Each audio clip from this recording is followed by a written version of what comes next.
They towed my son's bike for a sticker, a goddamn sticker, and when he argued, they sent a fake cop to cuff him in our own driveway. I'm Monica Alvarez, District Attorney of San Mateo County, and I don't take kindly to wannabe tyrants terrorizing my kid. Our quiet suburb of Redwood Shores was supposed to be a haven manicured lawns, kids biking to the corner store, neighbors who wave.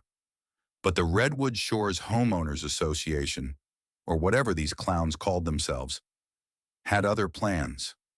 My son, Ethan, 16, is a good kid, skateboards like he's auditioning for Tony Hawk, but always home by dinner.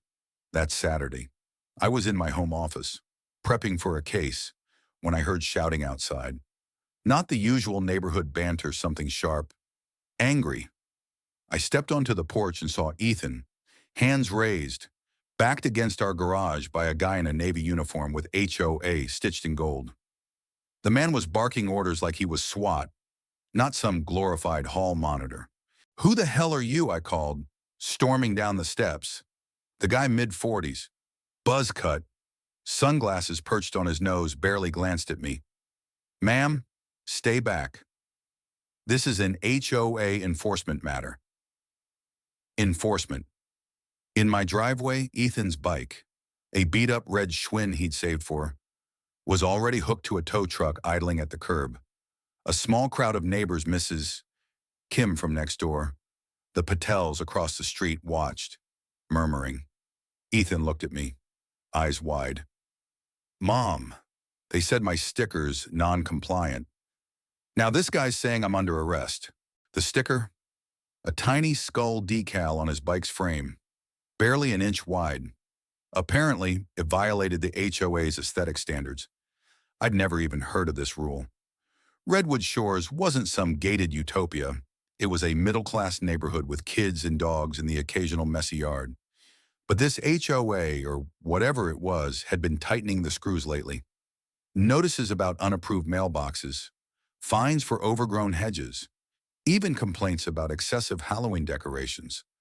I'd ignored it, figuring it was just busybodies with too much time. But this was personal. I squared up to the fake cop. "You're arresting a minor over a sticker. Show me your badge." He smirked, flashing a laminated card that looked like it came from a dollar store.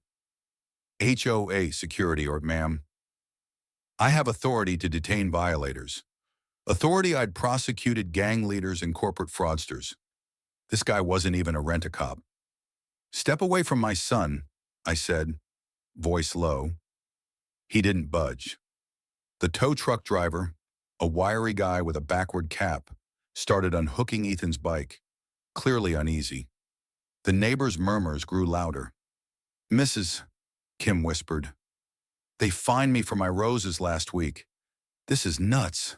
That's when I noticed the crowd wasn't just curious, they were pissed. The Patel's daughter, Priya, held up her phone, recording. "This is going viral," she said, loud enough for the fake cop to hear. He flinched, but doubled down, grabbing Ethan's wrist. "You're coming with me, kid." My blood boiled. I stepped between them, phone already out, dialing my office. "You touch him again, and I'll have real cops here in 5 minutes." The guy laughed, actually laughed. "Lady, you don't scare me. The HOA runs this place." That was the spark. The neighborhood had been simmering for months under the HOA's petty rules. But this was the match that lit the fuse. The fake cop's arrogance, the absurdity of a sticker violation escalating to an arrest, snapped something in Redwood Shores. What followed was a reckoning, a chaotic, messy, glorious uprising that exposed the HOA for what it really was, a scam. The trouble started 6 months earlier, when the Redwood Shores HOA appeared out of nowhere. No one remembered voting for it. One day, and we just got glossy flyers in our mailboxes, announcing new community standards and a website with no contact info. At first, it seemed harmless requests to trim lawns, paint fences, but then came the fines. $50 for a basketball hoop, $100 for unapproved window blinds. Mrs. Kim, a retired nurse who'd lived here 20 years, got slapped with a $200 penalty for her overly vibrant rose garden. People grumbled, but most paid up, too busy or intimidated to fight back. Then the security showed up. Guys in uniforms, driving golf carts with HOA decals, patrolling like they owned the place. They'd knock on doors, issue citations, even threaten liens. Rumors swirled the HOA was tied to a shady property management company, skimming fines for profit. I'd meant to look into it. My job keeps me buried in case files, but life got in the way. Until they came for Ethan, the fake cop, who called himself Officer Daniels, was the face of the HOA's muscle. He wasn't alone. Another guy, younger, in the same uniform, stood by the tow truck, scrolling on his phone. The neighbor's anger was palpable now. Mr. Patel, usually soft-spoken, yelled, "You can't arrest a kid for a sticker." Others joined in, a chorus of frustration. They fined me for my dog's bark. My mailbox was too blue. The crowd pressed closer, phones out, filming every move. I called my assistant, Lena, at the DA's office. "Run a check on Redwood Shores, HOA. I want everything: registration, finances, the works." While I waited, I turned to Daniels. "You're not a cop. You're not even security. Who's paying you?" He sneered, but his partner looked nervous, muttering, "Let's go." Man. The tow truck driver, caught in the crossfire, unhooked Ethan's bike and backed away. Ethan grabbed it, glaring at Daniels. "You're a fraud," he said, voice shaking but firm. That's when the twist hit. A white SUV screeched into the cul-de-sac, and out stepped Mrs. Delaney, the neighborhood's quiet widow who kept to herself. She was in her 70s, frail, but her eyes burned. "I know who they are," she shouted, holding up a stack of papers. The crowd hushed. Mrs. Delaney, it turned out, wasn't just a retiree. She'd been a private investigator in her youth. She'd been digging into the HOA for months, ever since they'd fined her for her late husband's memorial flag. "They're not an HOA," she said, voice trembling with rage. "They're a front for a real estate scam, buying up foreclosed homes and bullying owners into selling cheap." The crowd erupted. Daniels paled, his swagger gone. His partner bolted for the golf cart, but Priya Patel was already live-streaming to her 10,000 followers on X. "Fake HOA exposed in Redwood Shores," she narrated, panning to the papers. Mrs. Delaney held bank records, fake contracts, names of shell companies. The neighbors surged forward, demanding answers. Daniels tried to push through, but Mr. Patel and two others blocked his path. "You're not going anywhere," Mr. Patel said. The climax hit like a freight train. My phone buzzed Lena with the preliminary report. The HOA wasn't registered with the state. The website was a shell hosted on a server in Panama. The fines wired to an offshore account. Daniels and his crew were hired muscle, paid to intimidate homeowners into compliance or foreclosure. The goal was clear: drive down property values, scoop up homes cheap, and flip them for profit. My neighborhood, my home, was their playground. I stepped forward, holding up my phone. "You're done." "Daniels, my office is sending real police. You're looking at fraud, extortion, maybe prison." The crowd roared, a mix of cheers and jeers. Daniels lunged for his golf cart, but Ethan, God, my kid, rolled his bike right into his path, tripping him.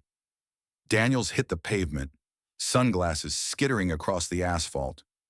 The neighbors closed in, not touching him, but making damn sure he wasn't running. Priya's live stream was blowing up. Comments flooding in. "Expose them. This is everywhere now." Mrs. Delaney thrust her papers at me. "Monica, look at this." One document listed a local realtor, Greg Hammond, as a key player. Hammond, who'd sold half the homes on our street, always smiling, always at HOA meetings. The betrayal stung. This wasn't just about a sticker, it was a calculated scheme, and we'd all been pawns. Sirens wailed in the distance. Daniel scrambled to his feet, but the crowd wasn't letting him go. Mrs. Kim, all 5 feet of her, stood in front of him, shaking her fist. "You find my roses, you crook." The absurdity of it, roses, stickers, fake arrests, fueled the rage. Neighbors who'd never spoken were now united, shouting down the fake cop. Ethan, still clutching his bike, looked at me. "Mom, are they going to jail?" I nodded. Damn right they are. The police arrived, real ones, badges gleaming. Daniels and his partner were cuffed, their golf cart impounded. The tow truck driver, spilling everything to save himself, confirmed Hammond was the ringleader. By nightfall, Hammond's office was raided, his files seized. The ex-post went viral, racking up millions of views. News vans rolled in, cameras flashing. Redwood Shores wasn't just a neighborhood anymore. It was a symbol of fighting back. The fallout was seismic. The scam unraveled in days. Hammond and his crew faced charges: fraud, extortion, impersonating officers. The offshore accounts were frozen, and the DA's office, yours truly, pushed for restitution. Neighbors got their fines back, and the fake HOA dissolved. But the real change was deeper. Redwood Shores transformed. We started a real community board, transparent, elected. No uniforms or fines. Mrs. Delaney became our unofficial historian, documenting the scam to warn others. Ethan's bike, sticker and all, became a local legend. Kids called it the Rebel Schwinn. The viral ex-post sparked a movement. Across the country, people shared stories of shady HOAs, exposing similar scams. The public's outrage was unstoppable: petitions, protests, even a congressional hearing on HOA oversight. Our little cul-de-sac had started a revolution, but for me, it was personal. They came for my son, my home. They underestimated a mom who happens to wield a gavel. Karma's a hell of a thing. Daniels and his crew learned that the hard way. As for me, I'm back to prosecuting real criminals. But I keep an eye on the neighborhood now. No one's towing Ethan's bike again. What do you think ever dealt with a shady HOA or fought back against a bully? Share your story in the comments. Let's keep this fire burning.